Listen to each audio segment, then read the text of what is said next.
Yo, what's up everybody? How's it going? Today we'll be doing a VOD review for SKT versus Generic Green Wings. This is the first match of the year for LCK, so this will be pretty rough because I have not done one of these in quite a while. This is game 2, not doing game 1 because game 1 was kind of a stomp. It was just a slow burn by SKT into slow burn by SKT into like a one team fight stomp, like one team fight win into a stomp. So Jenner kind of picked like all losing sides of the map, so wasn't a big fan of the draft. But anyways, most of this is going to be in ×2 speed most likely. It's kind of a longer game. Anyways, cool. So with that all the way, let's go ahead and get into the draft. So this is already in how they exactly drafted. This was for the trades. So let's quickly just talk about how they drafted. So Jenner obviously on the blue side, prioritizing the Aatrox pick. Not a bad prioritization here. A good flex pick right there. They picked the Rise. SKT picked Rise right here. So Rise has a good matchup into Aatrox, so that was a good flex right there. I like going through the draft like this. I don't know if anybody else likes this, but cool.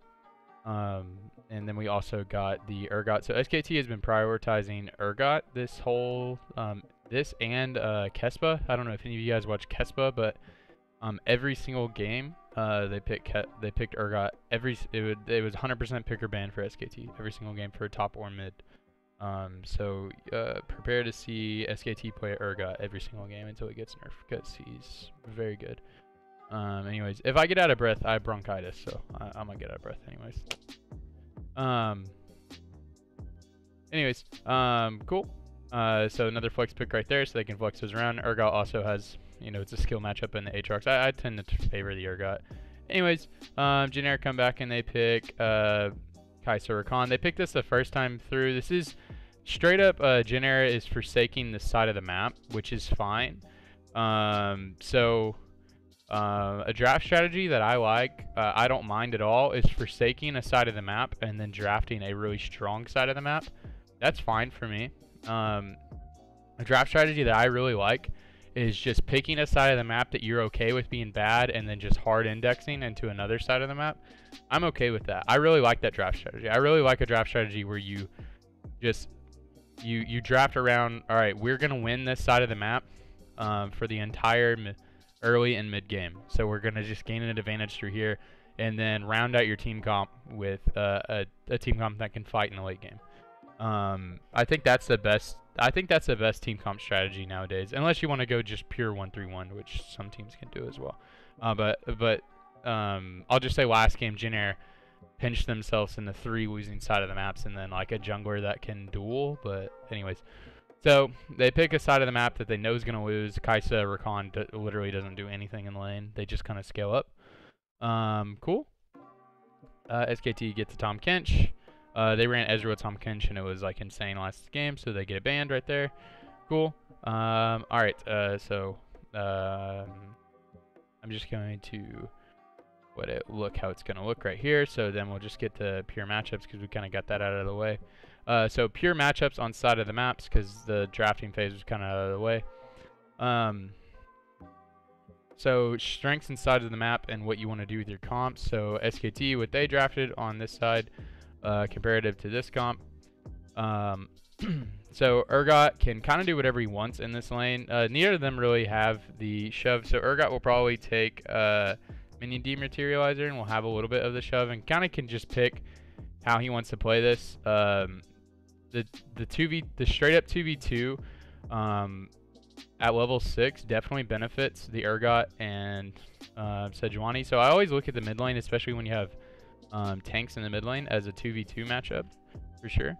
And the burst potential with an Urgot is definitely favored over here, and the ability for Urgot to get out safely, and the interaction that Urgot has with Galio whenever he goes in, the disdain when he grabs him and throws him over his head, definitely benefits the Urgot. So it's a good matchup for the Urgot.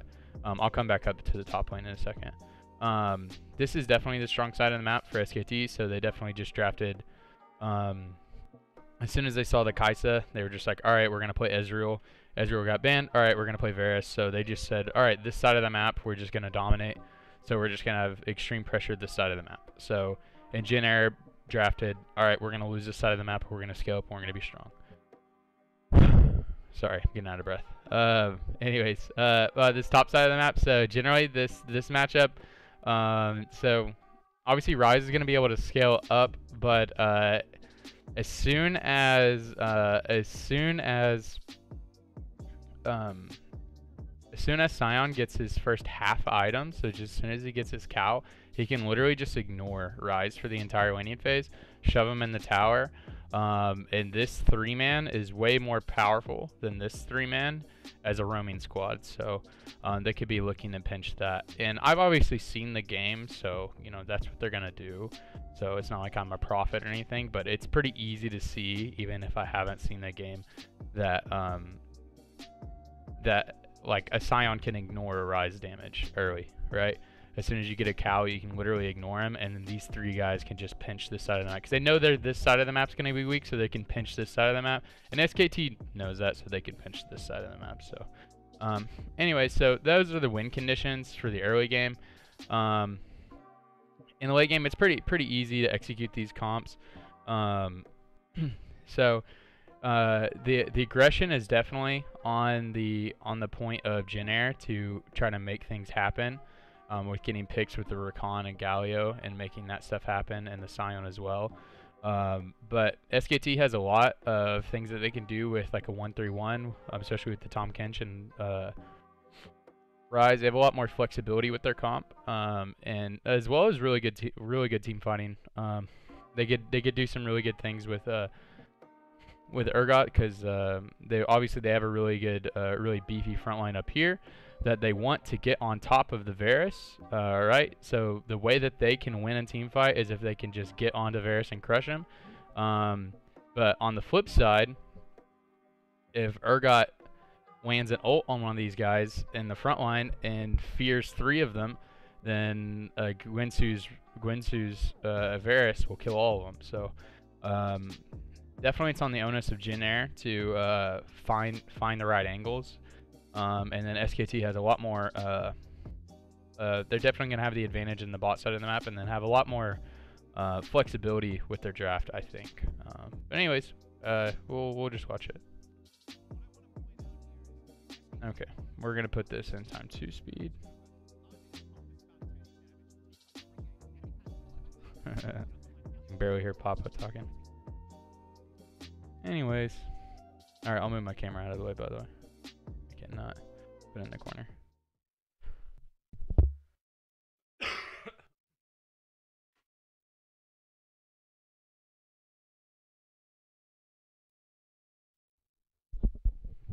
Alright. Cool.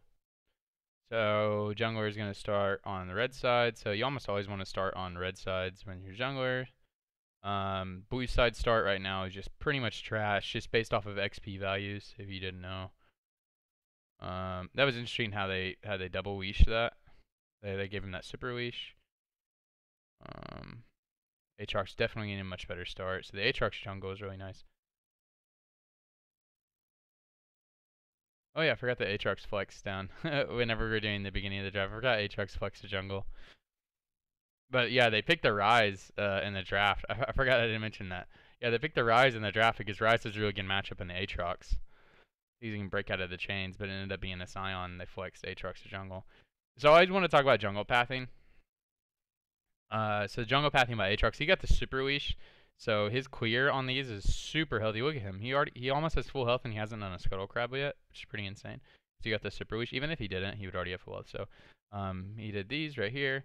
Come up and he's doing the crab. And then he can either look for a gank and get these. Sejuani's going to be a little bit behind. Especially in XP.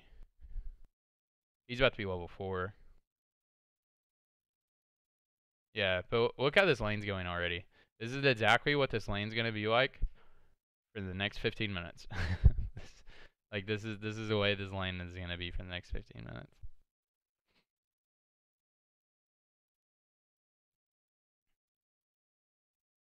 But yeah, look at this. They're already pinching their eyes. He didn't even need his MR item. Already pinching their eyes. Yeah. But an intelligent move by Quid coming up to defend him. Good movement by Khan. Job. Good effort. But you can tell, I mean, you could tell, like, everybody knows their goal of their draft. Jenner want to pinch top. SKT just want to mitigate that and get damage on the bot side, right? They're fine with letting this go to a mid-game fight and just having those small gold advantages. Varus 1 items much better than Kai'Sa 1 item.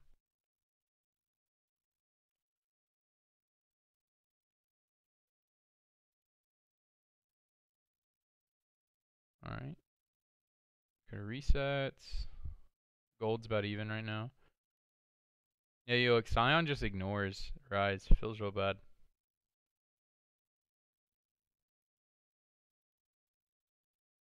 Faker got a pretty good back. Denied a little bit of gold. Just exchanging vision. Malrong's about to level up. Teddy got a turret plate right there. Jinner's up in gold, but that's 100% based off of the pressure that they're putting on top. If you see the CS numbers, look how hard they're pinching top. Look what's happening right here. I believe Quid's going to start pathing up here. Since they saw Sejuani down here, they just started moving up here. And as soon as Galio came back to lane, he just pushed in the lane. Galio is much easier to roam up on top than Urgot. Khan does a cheeky little flash, try to get out of the way. He maybe could have just flashed over the tower. I think he's dead either way because Grace would have just flashed into the tower. It's tough. There was no right decision for him to make. I'm going to put this in normal speed because this was a pretty cool fight. Let's put this in normal speed. Let's turn the audio on because I want to listen to this. Ultimate, but it's not enough. They take that first blood so Again, easily down. in the teleport. You can't escape those ones anymore. Faker has to get out of there. Doesn't use the flash. Thought he might have had to. Decimating smash. Grace wants more. Goes in when he probably didn't want to. Gets a double taunt, but he'll still probably go down. There we go. Yeah, Grace looked really stupid, but that was just a sidestep from Faker and Quid. Let's watch that again. Available to him here. This Khan flashes over, gets himself into his ultimate. It was a good flash by Khan, but it just so easily in the teleport. There's no getting out. Those ones anymore. Faker has to get out of there. Doesn't use the flash. Thought he might have had to. Decimating smash. Grace wants more. Goes in when he probably didn't want to. Gets a double taunt, but he'll still probably go down. There we go. Faker gets the corrosive charge. Yeah, there's kind of no way they were getting that. They had vision. Now that I look at that again, I was thinking before when I watched that live, I was like, I didn't know they actually had a pink in there. Yeah, he definitely shouldn't have. Clint and Faker's so smart back to in. all walk back. They expect. Yeah, well, yeah, they had vision of it. Anyways, good rotation by both teams. But yeah, they're just gonna keep pinching Khan. Khan is a sponge. Me sponge. That's what I say when I play top lane. And I keep getting ganked. Me sponge. But good rotation by SKT to get a follow-up kill. They definitely shouldn't have gotten that follow-up kill. That was a misplay by Jenner. That's what Jenner just needs to keep doing though. Like when you draft a Kai'Sa or a Khan, and they draft a Varus, Tahm Kench, just keep doing this. Just keep killing Ryze. Like if you have Galio, just keep doing this. Or, yeah, just keep doing this. Just keep doing this. Don't worry about bot lane. If they're farming fine and they're not dying, just keep doing this. They got Urgot mid. It's not like the Urgot mid's gonna like go down and smash your bot lane. Like Tahm Kench isn't gonna flash under the tower and make this crazy playmaking. If it was like Alistair Varus, like yeah, you might have some like cause for worry that your bot lane just gonna get smashed. But just keep doing this. As soon as the replay happens, yep, just killed him again. Just keep getting your Aatrox and Galio ahead.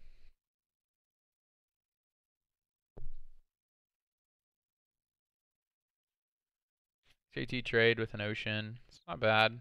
9-minute Ocean's pretty good.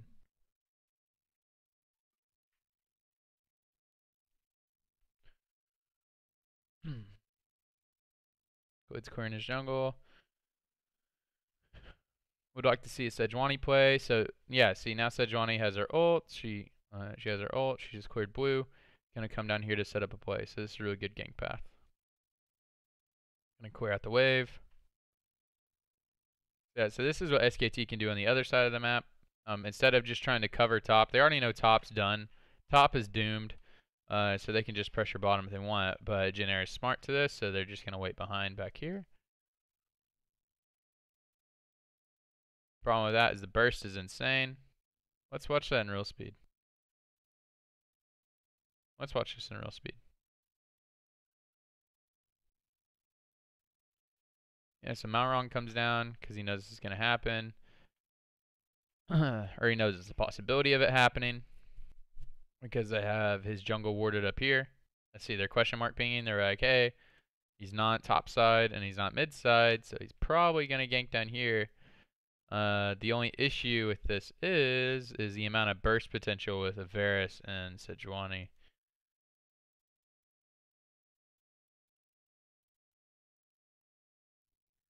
Seems like they were just looking for the play on their own. Boom. Got him. That was a nice play. That was just a nice play. I think that was just a bad play by Jin Air. That was just a bad read by Jin Air. It looked like Jin Air was just going for it on their own. Did you see how?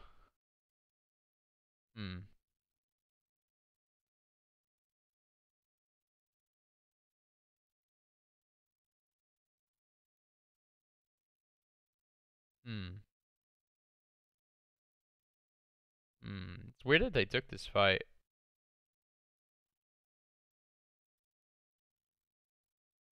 Guess I thought they could win. They're down on ultimate.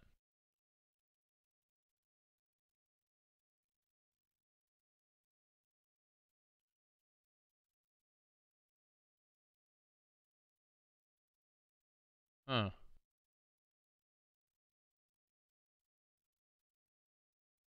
Huh.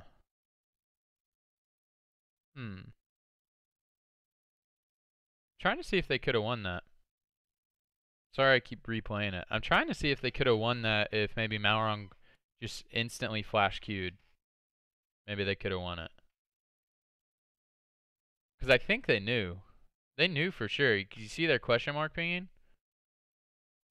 I think they could have won that. See, now he flash queues, right?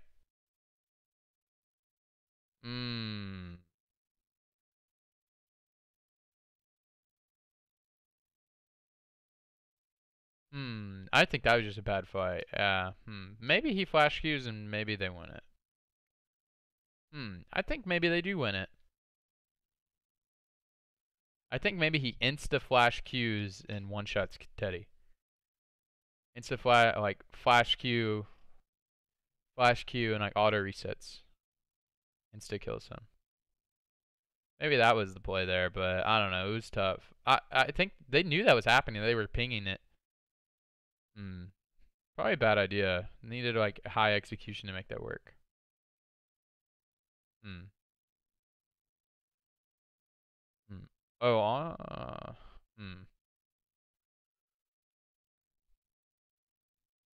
Oh, this was... Oh, my God. I remember this. Well, check this play out. All right, hold on.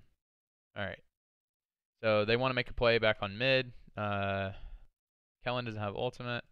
They rotate up here. This was a really good play. This was a heads-up play by Mata, actually. But actually a really good play by Faker too. The way he plays it. Really good. Alright, watch. Okay. Let me put this in slow motion. Alright, watch this shit. Okay. He flips him over. Gets knocked up. Alright. Look at Tom Kench. I'm here. I'm here, my boy. I'm here. Flash eats him. That was so good. Look at that. That actually wasn't as impressive as I remembered. I was remembering something from the Genji game that was really impressive that Showmaker did. I think there's something impressive that Faker does in this game too, actually. That was pretty good. That was a heads-up play by Mata, just to know that that was happening. I mean, just everybody missing from their lanes. Everybody was coming to kill Faker. That's pretty good. Well played by Mata.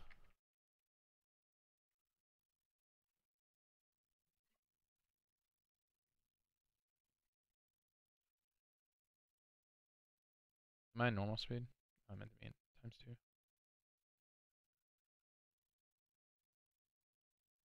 Okay, so let's look at items real quick. So Blade of the Rune King is pretty standard. Alright, we'll start at the top.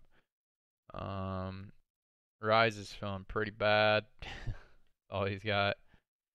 He's feeling pretty bad right now. Feeling pretty good. Pretty standard buy right there. Pretty standard. Pretty standard. Sion's a big boy. Aatrox is a big boy. Warrior Enchantment feels really good on Aatrox. Galio's a big boy. Kaisa feels real bad right now. Rakan feels nice. So people who are really strong right now are Varus, Galio, Aatrox, Sion, Urgot, and Sejuani. Are very, very, very powerful. Especially Varus and Urgot are very powerful right now. And Sion, for sure. Sion's basically unkillable by Khan. Khan tickles him. He doesn't deal any damage to him.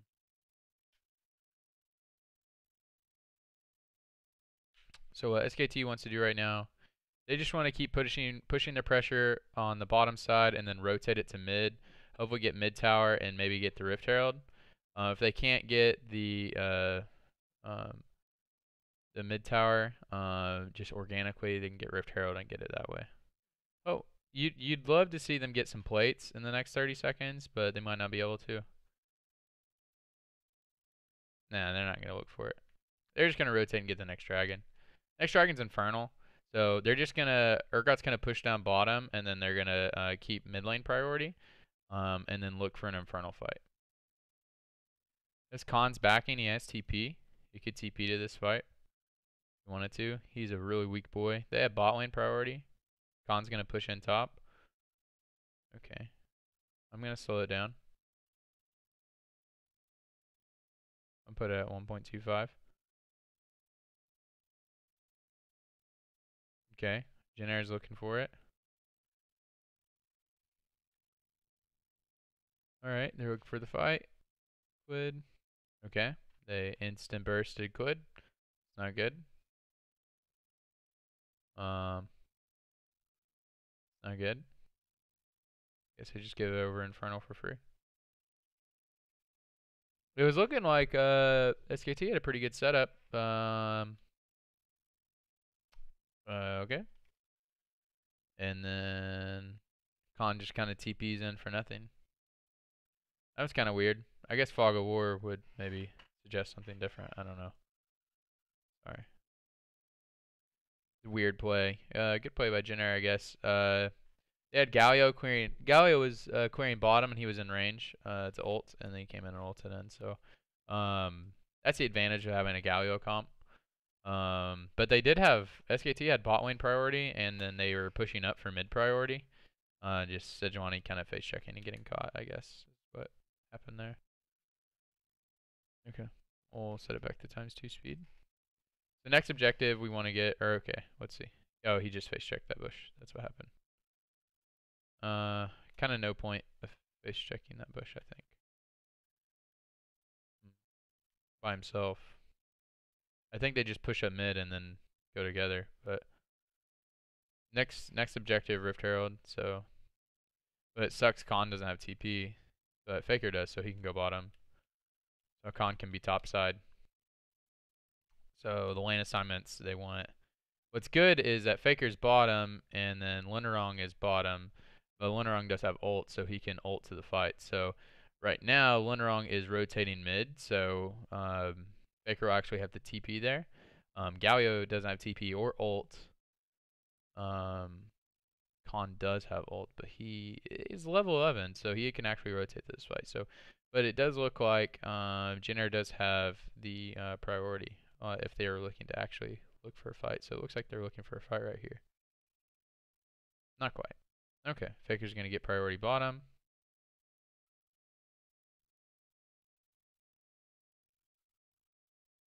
Khan's still in base. Okay, he finishes Seraphs.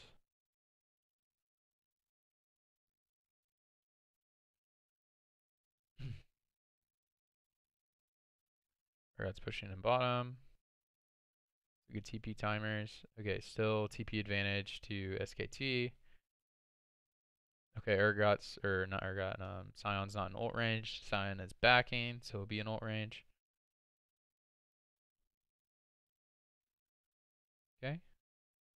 Alright. Still nobody getting Rift Herald. Sion's ulting.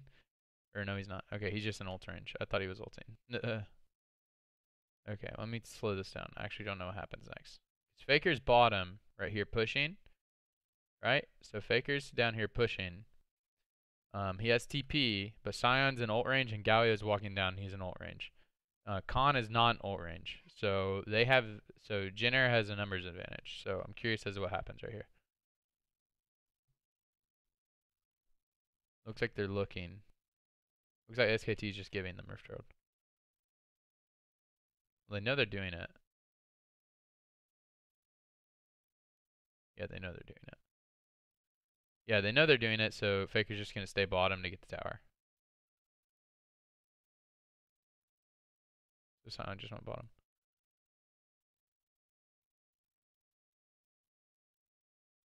I think there's a fight here soon.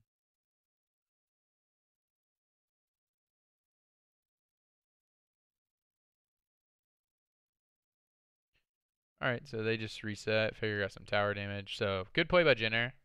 Weird play by SKT. Urgot did get a lot of solo XP, so he has a level up now. Okay, here's a fight coming up right here in a second. I do believe there's a weird fight about to happen pretty soon. Okay, so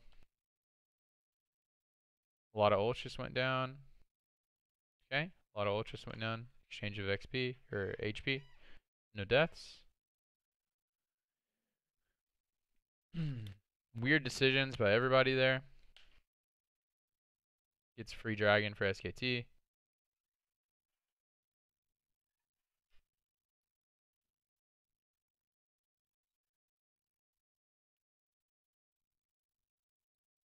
So let's see where we have TP advantages now. So, Sion's about to have TP. We're about to have 2 TPs on SKT, 1 TP on to Jin. So back to our standard TPs from the beginning. So lane assignments can kind of be wherever they want. Lane assignments, basically, nobody wants to be with the Urgot. The Urgot kind of beats both of them. But Khan's just going to keep scaling up. So the longer this game goes on, the stronger that Khan's going to get, and the stronger that Varus is going to get, but also the stronger Kai'Sa is going to get. So if this game scales up a little bit longer, I think it benefits SKT's comp, to be honest. Even though you see the super tanks on Jin side and you see the Kai'Sa, I think it actually does benefit SKT's comp because they have the ability to, like, if SKT gets a Baron, like, their ability to maneuver around the map is actually insane.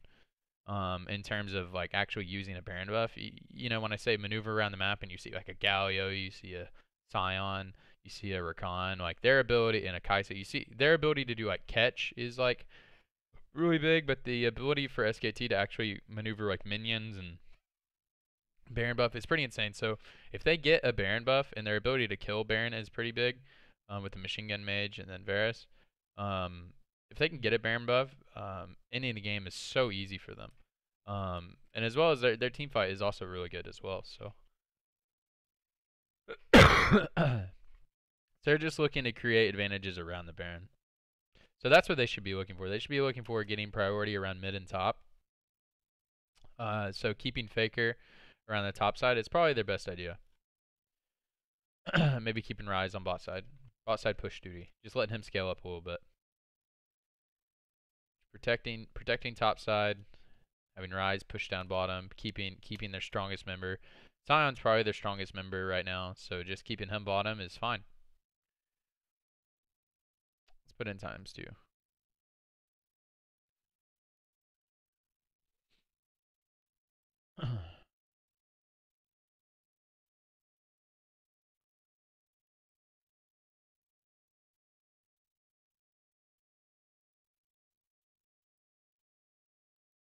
There we go.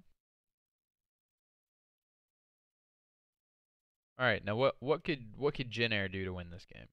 So what can Jin Air do to win this game? So I've been talking a lot about SKT. What can Jin Air do to win this game?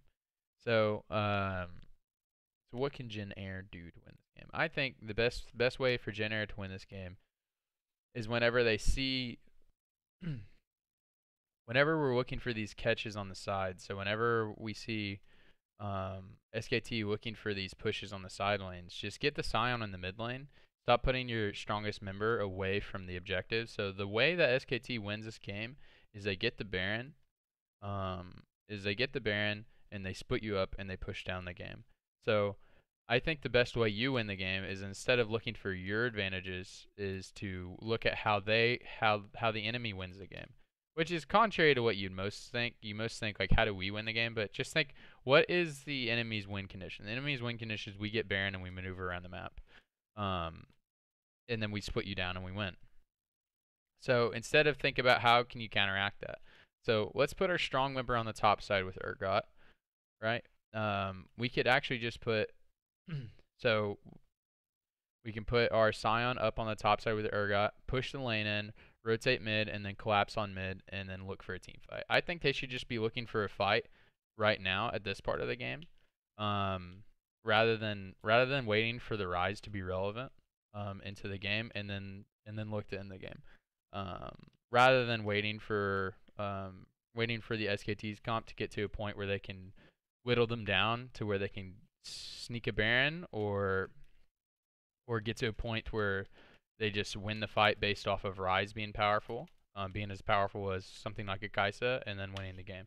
So I think they should be looking for catch around the Baron pit, kind of like how they did around the Dragon, and then and just eliminate their win condition. Either get the Baron or win a massive team fight. So I think that's what they should be looking for right now. Put their strong members on the top side. Don't even worry about the bottom side. Don't worry about the scaling. Just force onto the enemy and fight, rather than do this like old school Korean, letting them maneuver slowly around the map and take you down, like, which is what SKT's doing. This is like vintage Korean macro is what they're doing right now. They're about to what's about to happen is that they're about to just whittle down Jin Air, get the Baron, and then end the game. Like, that's what's gonna happen, you know, straight up. Even if I didn't know the outcome to the game, that's like legit what's gonna happen. And that's what their comp's set up to do. That's why they have a Rise. That's why they have a Kench. I do want to say in this game, SKT takes a really weird team fight though.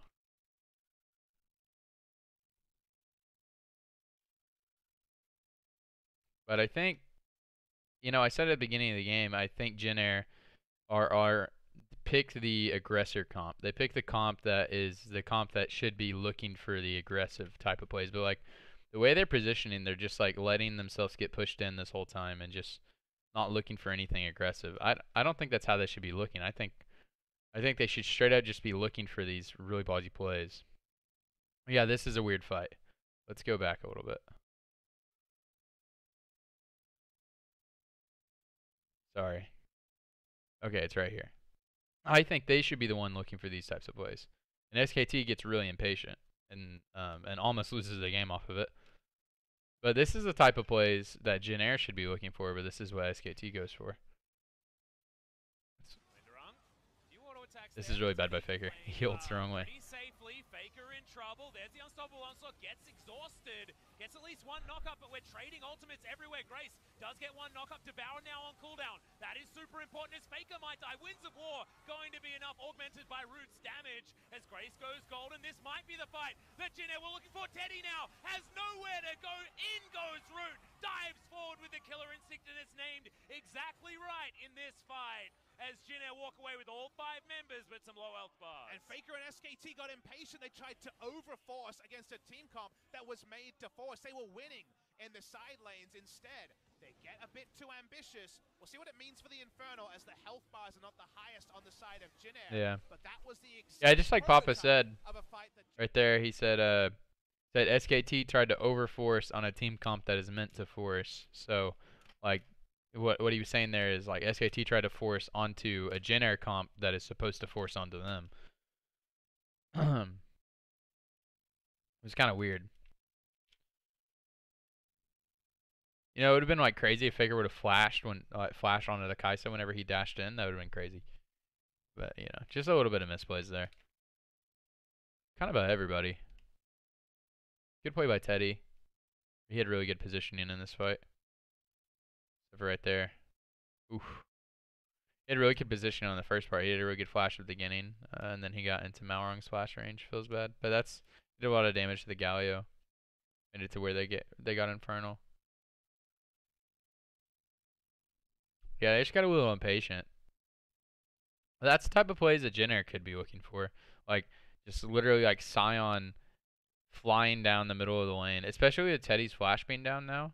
With Teddy's flash being down, Faker's flash being down, Mata's flash being down. You get Khan's flash being down. The only person who has flash is Quid. And that's the only one you don't even want. You could be looking for plays like that.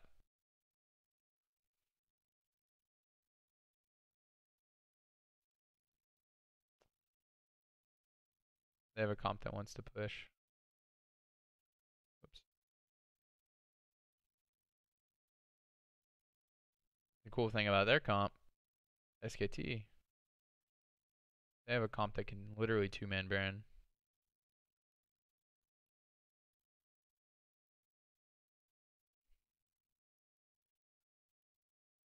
But look how they're positioning. Like, look how scared Jinair is. They're so scared of fighting when they have the team comp that could be just be forcing on them the whole time.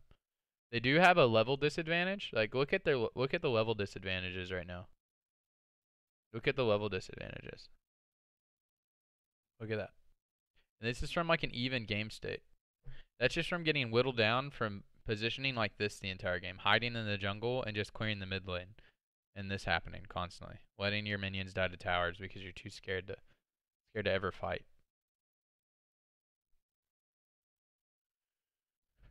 This is a pretty good play. So they just sneak Baron, and they get out alive with the Realm Warp. The only one who dies is Faker.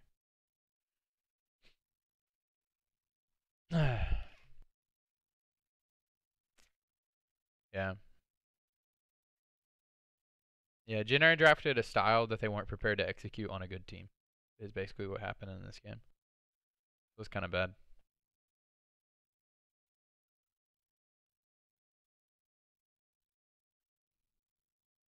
They drafted a team comp that they had to execute. That is like an easy to execute team comp because you just force onto the enemy. But it's not easy to execute on a good team, you know? It requires a little bit more brain power. But yep, and this is what you do when you have Baron buff and you have Tahm Kench. This is exactly what you do. Ryze pushes up, Tahm Kench ults in, saves everybody. They just hold back. I'll put this in real time for this. You can just watch, like, this is all SKT drafted for. This is all they wanted to do. They had a pretty good team comp for team fighting. You know, like not like something crazy like what Jinair drafted, something that was like super wombo combo heavy.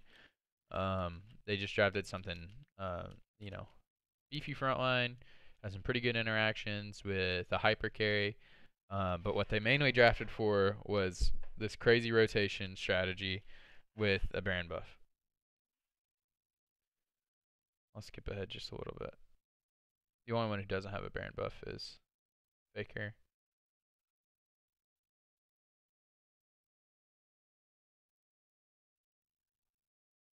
Yep, they rotate up here.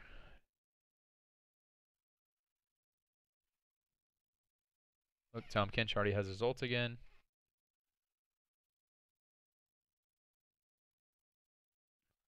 Tom Kench is just gonna ult over. Boom, boom, boom. Dude, this was pretty insane. Watch this. Watch this. Not that. You'll see. Watch how fast. Watch how fast Root does. Boom. Dead. Yeah. As soon as he gets a few auto attacks off, they're dead. Yes, you managed to get your buttons pushed in the right positions, but you need to survive. As Marta's just able to emote spam before Grace is even dead. Yeah, they almost got one shot. It's pretty crazy. Anyways, like, yeah, that's what their team comp was made to do. As soon as we get Baron, we just literally end the game. And then they had level advantages. They got level 16 first. Teddy built pure survivability. Pure damage survivability. Not pure like tank. But anyways, like that was it. Yeah, they built a team comp to literally do that. That was their main goal the entire game.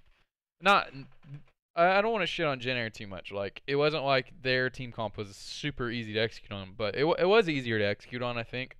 But they didn't execute on it right. Like, they were supposed to force they needed to force on the SKT, and SKT made it hard on them, but they needed to force with that team comp, and they kind of just gave away the game. They just like, you could just see how they were just positioning their jungle. They were just hiding away. Like, they could never fight. But they had a Sion that was super powerful. They had a Galio that was powerful. They had like, the problem was they drafted a Kai'Sa comp that got so behind. And then by the time the Kai'Sa was powerful, they were too scared to fight. Like the Kai'Sa was powerful. Like they could fight around the Kai'Sa. Like, they had the beefy front line, and they were just, I don't know. Like, I don't know what their confidence was shook, or I don't know what it was, but they didn't play around what they were supposed to play around. About forcing the fights. But anyways, that's it for the VOD review today. I hope you like it. If you didn't, that's okay too. It's the first one I've done since Worlds. So, anyways, if you did like it, just, let me know in the comments or whatever. Anyways, thanks for watching, and I'll see you in the next one. Bye bye.